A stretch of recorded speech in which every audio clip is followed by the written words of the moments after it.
Bersiap, Rizal. Haleluya. Haleluya. Silakan duduk. Apa kabar hari ini anak-anakku? Baik. Sudah makan siang?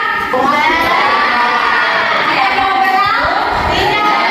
Hari ini sebelum kita memulai aktivitas kita akan mulai dengan doa. Semoga apa yang kita kerjakan dilancarkan.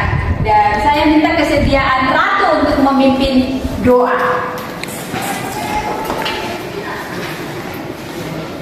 Teman-teman, sebelum kita belajar pada siang hari ini, kita berdoa.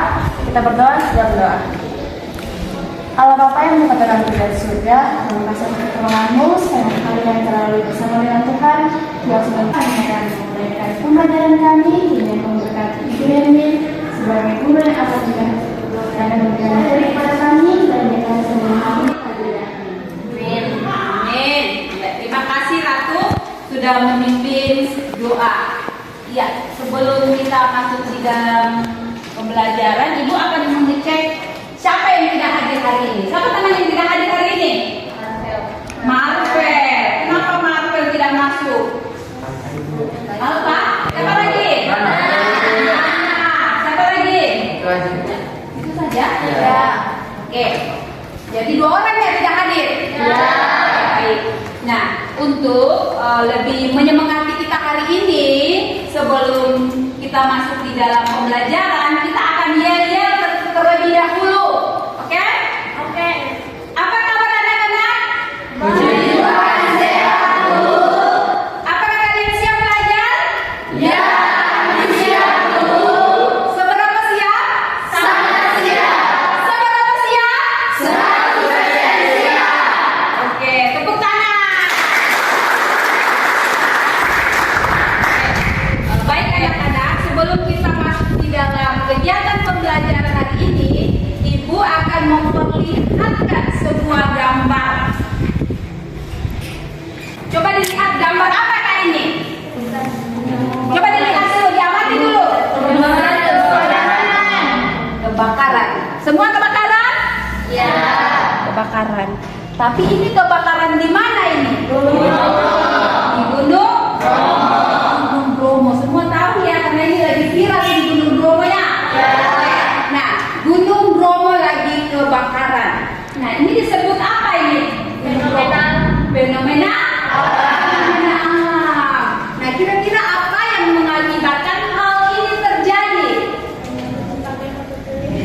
Ada yang tahu? Ya, Ever. Coba Ever, apa yang mengakibatkan Gunung Bromo terbakar?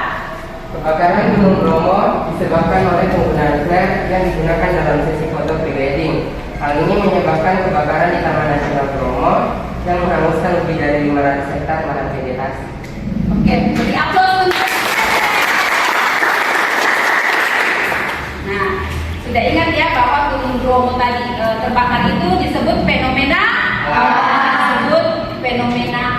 Oke, di dalam pelajaran bahasa Indonesia yang menceritakan tentang fenomena alam itu disebut teks apa? Eksplanasi. Jadi ternyata teks eksplanasi itu adalah tentang fenomena alam. Ada yang tahu pengertian dari teks eksplanasi? Angkat tangan. Ever. Teks eksplanasi adalah jenis teks bahkan atau memberikan pemahaman tentang suatu topik, proses, atau fenomena tertentu secara detail dan sistematis. Oke, jadi itu pengertian dari teks eksplanasi, sebuah paparan atau proses. Nah, di dalam teks eksplanasi ada apa? Ada struktur. Ada yang tahu apa strukturnya? Ya, Julian. Coba sebutkan, Julian. Struktur eksplanasi terbagi menjadi 3. Yang pertama, pernyataan umum, urutan peristiwa, dan interpretasi.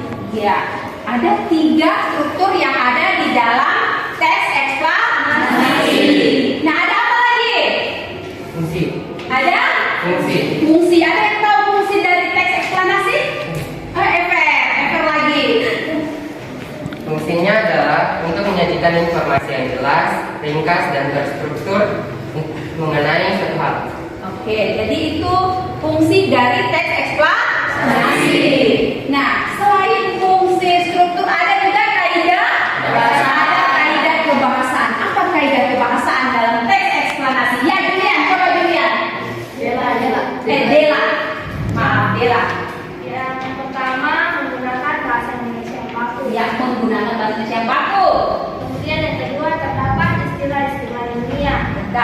istilah-istilah ilmiah, istilah yang cepat dipahami ya. Kemudian yang ketiga, penulisan teks harus sesuai dengan peristiwa atau sesuai fakta. Sesuai fakta. Oke, baik. Beri aplaus untuk kalian. Namun, sebelum kita akan lanjut pembelajaran, Ibu akan tampilkan kompetensi dasar yang harus kita capai hari ini. Nah, ini kompetensi dasar yang harus kita capai hari ini adalah Analisis struktur dan kaidah kebahasaan teks eksplanasi. selain kompetensi dasar, ada tujuan pembelajaran. Nah, di dalam tujuan pembelajaran, kita menggunakan metode pembelajaran project based learning disertai dengan rasa penuh tanggung jawab. Kemudian tujuan pembelajaran yang pertama adalah Identifikasi struktur teks eksplanasi yang tepat. kemudian yang kedua, Menemukan informasi terkait teks eksplanasi dengan benar. itu tujuan pembelajaran yang kita harus capai di dalam pelajaran teks eksplanasi. Sudah? Oke, nah untuk mengawali kegiatan pembelajaran kita mengamati sebuah video. Ibu akan putarkan sebuah video. Nah, nanti kalian akan mencermati videonya ya.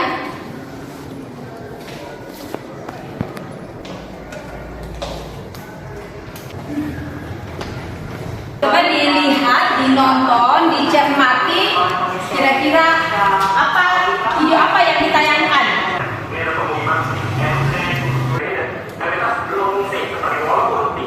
Oke, baik anak-anakku, kalian sudah menonton tayangan video tadi.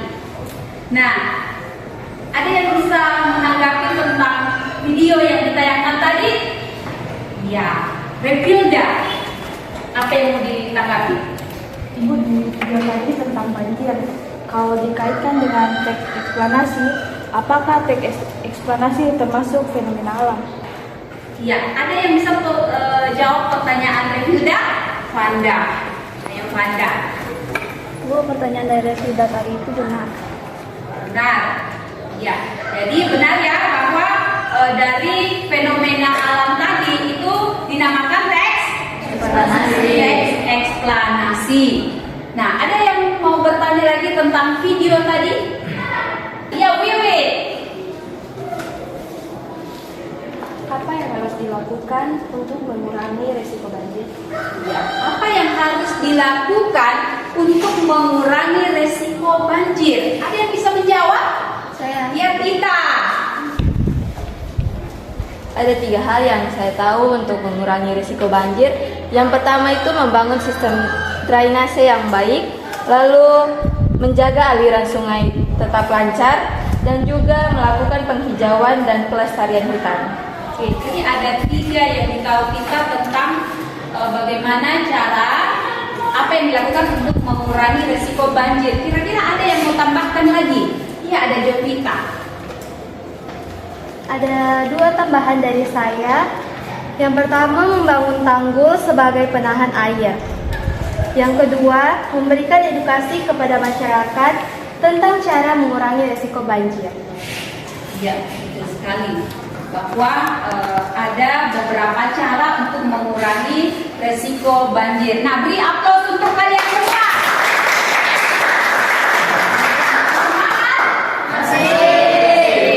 Oke, baik anak-anakku, karena tadi kalian sudah menonton tayangan video. Nah, tayangan video tadi itu disebut apa? Teks eksplanasi. Disebut apa? Teks eksplanasi. Disebut apa? Fenomena alam. Yaitu tentang banjir. Jadi video tadi disebut fenomena alam, yaitu tentang banjir. Nah, baik anak-anakku, tadi kita sudah menonton tayangan video. Ibu akan membagikan sebuah teks.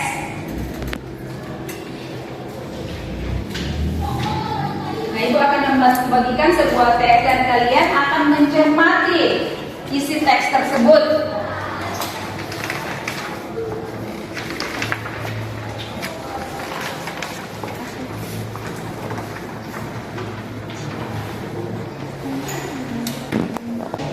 Nah, teks itu kalian cermati. Nanti akan dibandingkan dengan video. Coba dibaca dan dicermati apa isi teks tersebut.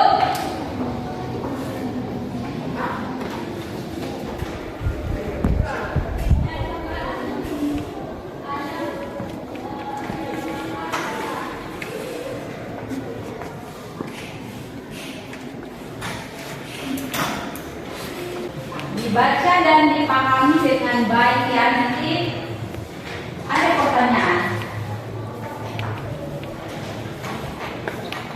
Sudah? Sudah? Oke, baik. Nah, dari teks yang kalian baca itu teks apa namanya? Teks eksplanasi. Teks eksplanasi. Nah, dari teks eksplanasi berisi tentang apa? Berisi tentang fenomena alam. Jadi itu tetap disebut sebagai fenomena alam. Fenomena alam tentang banjir. Nah, tadi kalian sudah menonton tayangan video dan kalian sudah mencermati teks tentang fenomena alam juga. Kira-kira ada yang bisa buat pertanyaan? Coba kita. Ibu, tadi kan kita sudah menonton tayangan tentang banjir dan sudah membaca teks tentang banjir. Berarti kita bisa menyusun teks eksplanasi sesuai dengan kejadian nyata tadi. Ada yang bisa jawab pertanyaan dari kita? Iya, Santron. Peristiwa alam dapat kita tulis dalam sebuah teks dan teks tersebut dapat disebutkan sebagai teks eksplanasi. Ya, beri aplaus untuk Dita dan Santron. Baik, anak-anakku. Nah, dari tayangan video dan teks tentang fenomena banjir tadi, kita akan menyimpulkan keduanya. Nah, setelah kita menonton fenomena alam, kita bisa membuat sebuah apa? Teks eksplanasi. Bisa membuat teks eksplanasi dengan menonton tayangan video. Dengan menonton tayangan video tadi. Sudah paham? Sudah ya. Masih ingat pengertian teks eksplanasi? Coba angkat tangan yang ingat. Teks eksplanasi. Apa? Bertujuan untuk menjelaskan atau memberikan pemahaman tentang suatu topik, proses, atau fenomena tertentu secara detail dan sistematis. Nah, diingat ya, nanti minggu depan ibu tanya lagi, tidak tahu lagi tentang pengertian dari eksplanasi. Apa lagi yang ada di dalam teks eksplanasi? Ada struktur. Ada berapa struktur tadi? Ada 3. Ya, ada 3. Kemudian ada apa lagi? Ada kaidah kebahasaan di dalam teks eksplanasi. Itu yang menjadi kesimpulan dari teks banjir dan tayangan video tadi. Nah, baik anak-anakku, sekarang kita akan membagi kelompok ya. Nah, ketua kelas ke depan untuk membagi kelompok. Kita bagi 4 kelompok ya, boleh ya? Nah, kita bagi 4 kelompok. Nanti ketua kelas yang pimpin, boleh? Iya, oke. Bikin 4 kelompok. Jelaskan dulu, 4 kelompok. Oke teman-teman, kita akan bagi 4 kelompok dan Iya, satu-satu berdiri, angkat. Dia belajar dari mana? Ya, ketua kelas pimpin. Jalan dulu.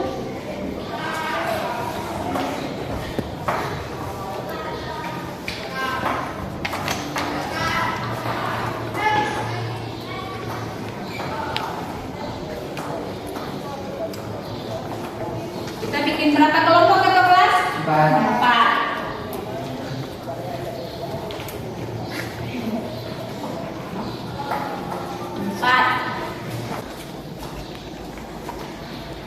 Baik, nah yang mendapatkan nomor 1 bergabung dengan nomor 1, yang mendapatkan nomor 2 bergabung dengan nomor 2, kelompok 2 ya maksudnya. Yang dapat nomor 3 bergabung dengan kelompok 3, yang dapat nomor 4 bergabung dengan kelompok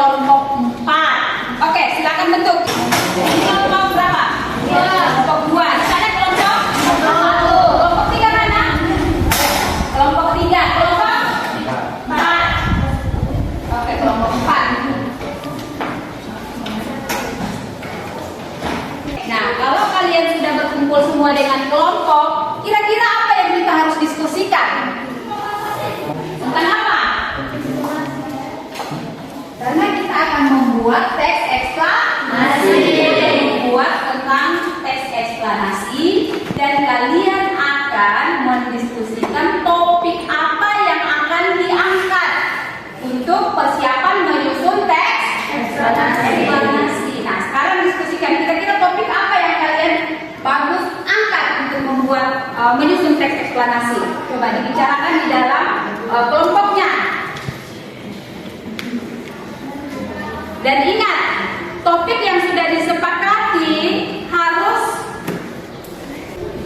sesuai dengan tema yang sudah disepakati. Jangan dirubah lagi. Begitu. Jadi yang sudah disepakati tidak boleh dirubah lagi ya. Oke, terus dibicarakan apa kira-kira yang menjadi topik.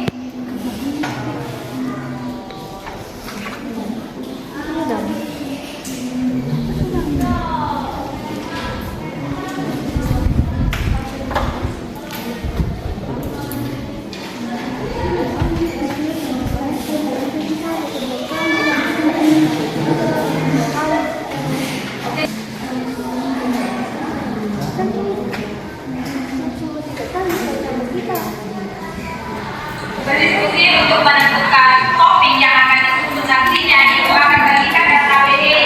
Apa itu RKPD? Lembar. Lembar. Kenapa? Lembar. Lembar kerja peserta.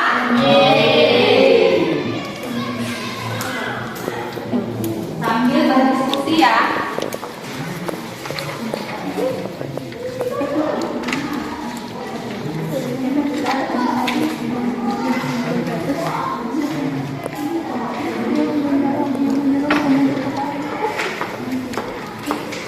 Nah, sambil berdiskusi tentang topik yang akan diangkat sambil membaca lembar kegiatan peserta didik.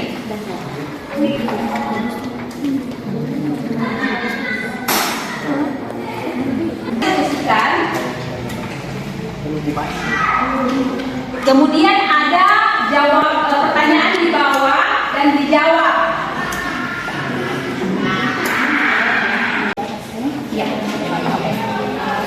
Ya, Mas, ini tinggal menentukan identifikasilah struktur dan kaidah kebahasaan. Jadi tentukan struktur yang ada di dalam teks fenomena banjir ini. Di paragraf pertama itu disebut apa? Paragraf 2 itu disebut apa? Ketiga itu disebut apa? Sama kayak ini. Iya, ini untuk mencari informasinya, kemudian jawab pertanyaan yang ada. Di aktivitas 1 sudah paham semua?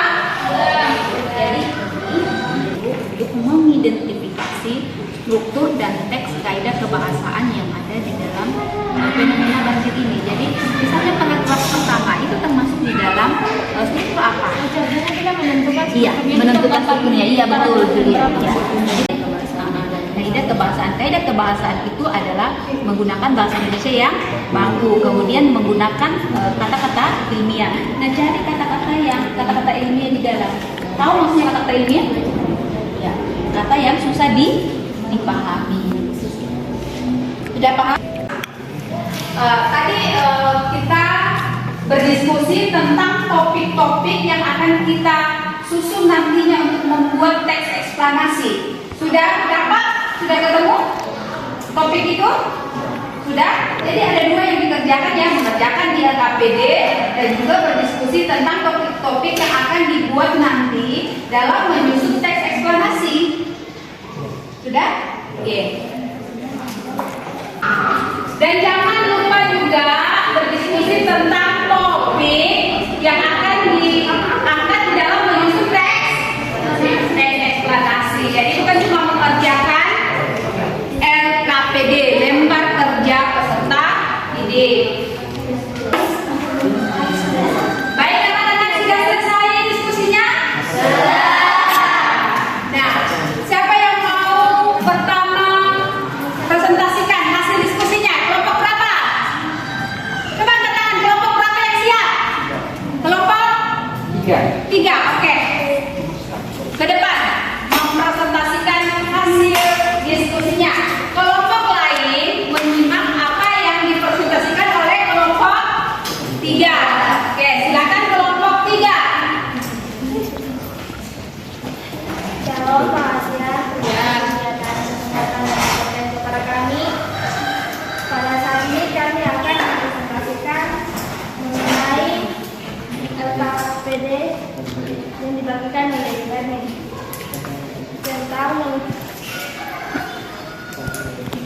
tentang mengidentifikasi struktur dan kaidah pembahasan teks banjir.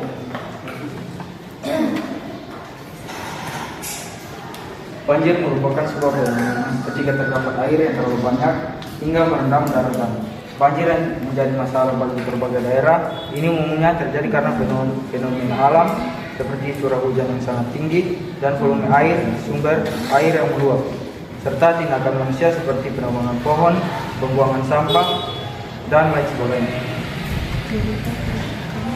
Selama ini manusia banyak menebang pohon untuk mendapatkan komoditas kayu dan membuka lahan. Aktivitas ini dapat memicu erosi dikarenakan ketiadaan pohon yang menarik struktur sedimentasi dalam tanah. Selain itu, daerah resapan air pun juga berkurang. Hal ini menyebabkan air yang turun dari hujan mengalir langsung ke sungai dan menyebabkan debit air sungai yang sangat deras sehingga meluap menjadi banjir. Di berbagai daerah, banjir kerap terjadi ketika musim hujan tiba. Oleh karena itu, masyarakat yang tinggal di daerah rawan banjir perlu berhati-hati dan menyiapkan diri ketika bencana ini melanda. Selain itu, masyarakat juga bisa mencegah terjadinya banjir dengan memperhatikan tindakan-tindakan yang memicu banjir.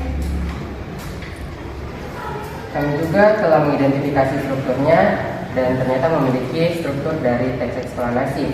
Dalam paragraf pertama, kami mengetahui bahwa itu merupakan struktur dari pernyataan umum, dan paragraf kedua adalah struktur dari urutan peristiwa, dan paragraf ketiga adalah struktur dari kesimpulan. Kami juga mendapatkan beberapa kaidah kebahasaan, yaitu kata-kata ilmunya. Yang pertama adalah tonalitas, dan yang kedua adalah erosi. Tonalitas akan dijelaskan oleh teman saya, Dela. Berdasarkan pengertian dari Kamus Besar Bahasa Indonesia, kata komoditas berarti barang dagangan utama atau benda niaga.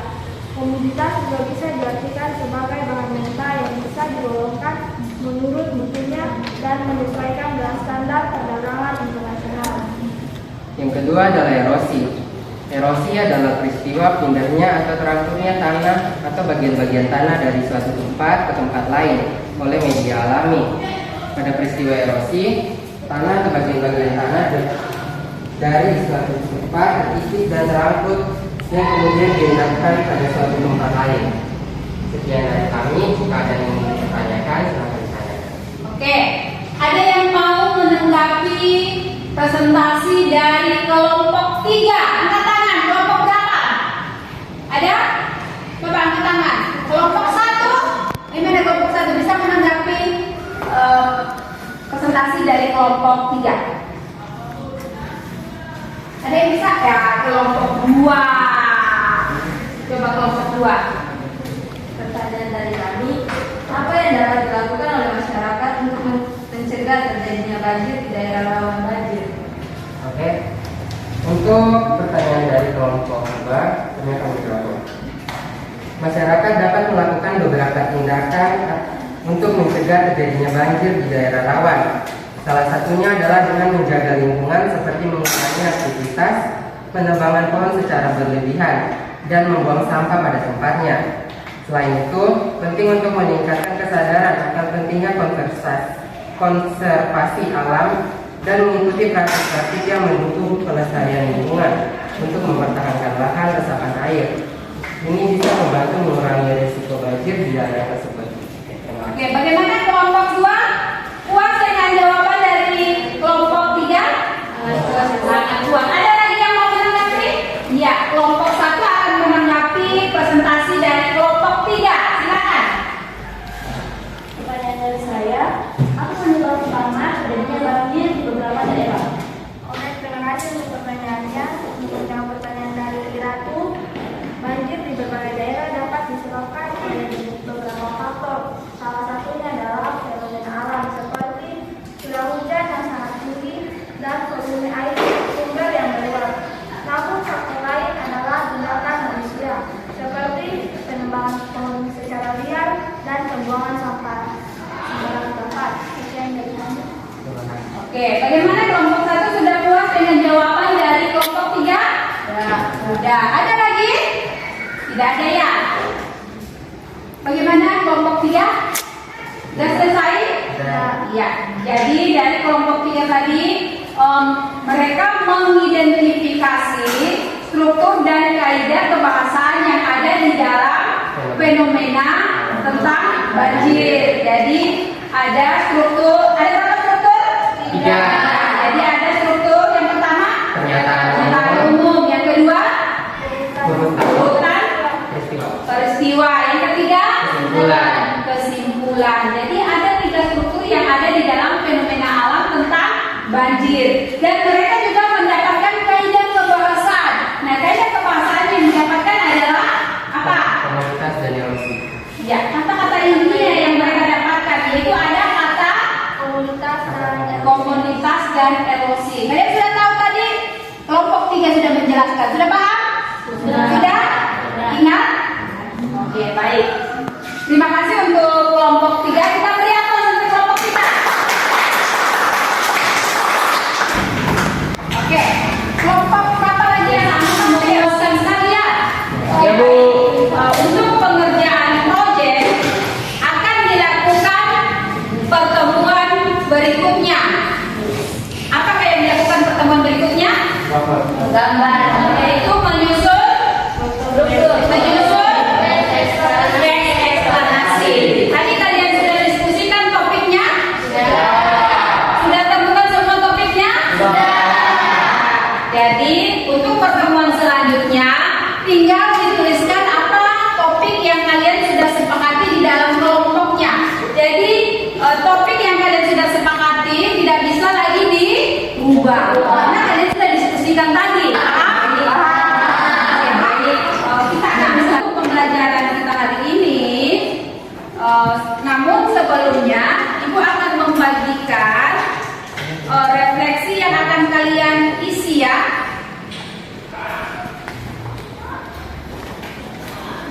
Nah, ini refleksi kalian isi ya, 1 orang 1.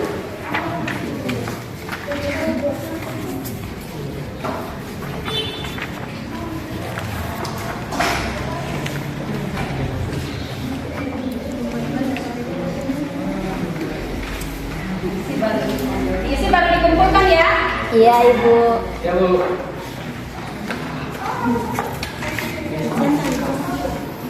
Isi ya, tulis namanya di atas.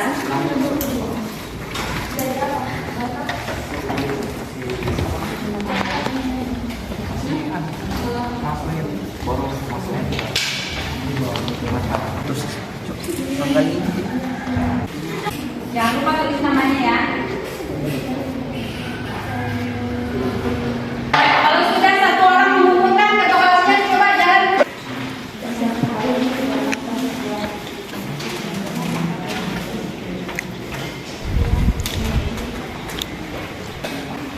Ya, ketua kelas bawa di depan kalau sudah dikumpulkan semuanya.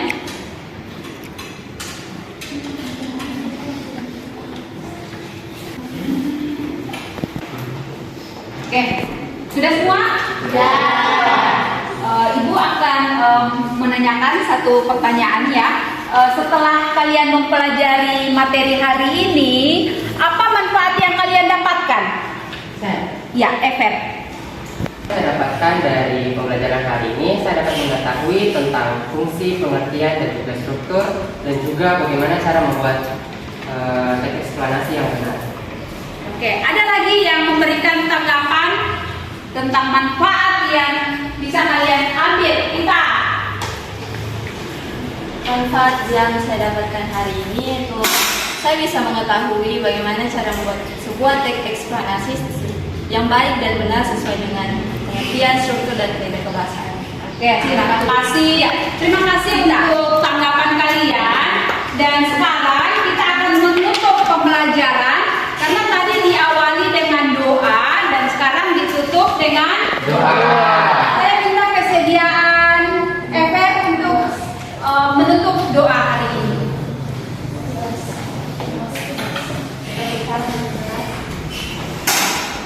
Untuk menutup pembelajaran kita, mari kita berdoa. Bapa kami yang berada dalam kerajaan surga, kami mengucap syukur dan berterima kasih Bapa atas penyertaan dalam hidup kami. Kami telah menyelesaikan kegiatan pembelajaran pembelajaran kami Bapak. Kiranya apa yang kami pelajari dapat tertanam dalam hati dan pikiran kami. Berkati guru-guru yang telah mengajar kami dan juga kami sebagai para siswanya. Inilah doa kami Bapak, dalam nama-Mu kami sudah berdoa dan mengucap syukur. Haleluya. Amin. Amin. Berdiri. Siap, salam.